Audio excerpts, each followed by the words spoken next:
Hey everybody, it's Janice with Creating Through Chaos, and today I'm going to make an Edgar Allan Poe inspired sign.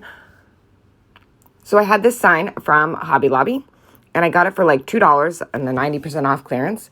This napkin from Walmart with the skulls on it. This birdcage with the crow in it came from Joann's in their Place and Time collection. Some black paint, some off-white paint, 2 spiders from Dollar Tree, and some black and white ribbon that I had, and also some Mod Podge. So the first thing I'm going to do is paint the inside of the sign all black, not getting any on the frame because I wanted to keep the frame white. Then I'm going to paint the birdcage all black also.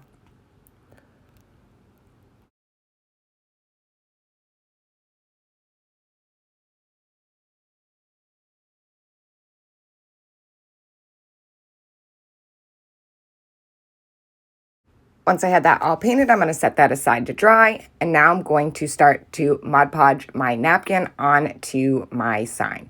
So I pulled the 2 layers of the napkin apart, and I'm just going to add some Mod Podge to the inside of the sign. Then I'm going to lay my napkin inside. And now it doesn't fit completely, so I'm going to center it so that there's a little bit of black from the top and the bottom showing. And that is why I painted the inside all black, also to cover up the design. So I'm just going to lay my napkin centered so that there's a little space at the top and a little space at the bottom. Then I'm going to just lightly press it in. And I'm kind of lining up the design to where I want it to be. And I'm not really worried about getting a lot of wrinkles or anything like that. I think that just adds, especially when you're doing Halloween, it just adds to the kind of spooky, creepy effect. So once I had it all smoothed out, and it dried enough, I took a razor blade and just cut off the edges.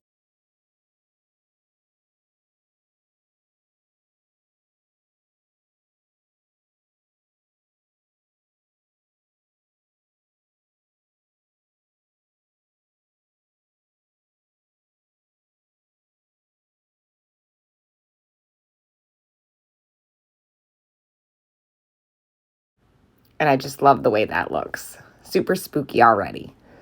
So next I'm going to take some more Mod Podge and go over the top of my napkin with just a little bit more to seal it in.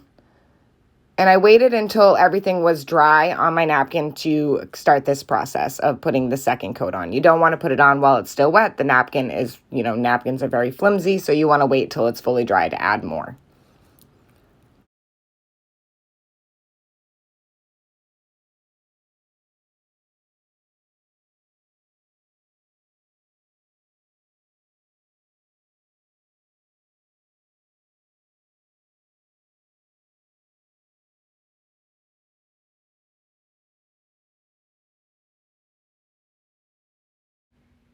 And there it is with the second coat on it. Now I'm going to take my birdcage and I'm going to take that off-white paint and I'm going to just lightly dry brush all over the whole birdcage. And you can do this until you get the desired look that you're going for. I wanted the birdcage to be really rustic and kind of grayish, whitish, black, all mixed together. And then I wanted the bird itself the crow itself, I should say, to be mostly black. So I just kind of messed with it till I got the look that I wanted. And this is my final look. I just kept adding white and black until I got the desired look that I was looking for. And I just think that that came out perfect.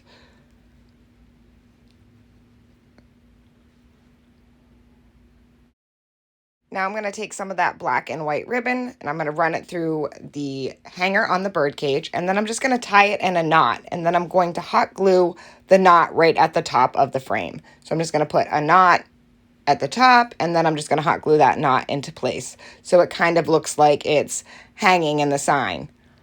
And then I'm also going to put some glue on the actual birdcage itself so it doesn't move around. We're just giving it the illusion that it's hanging.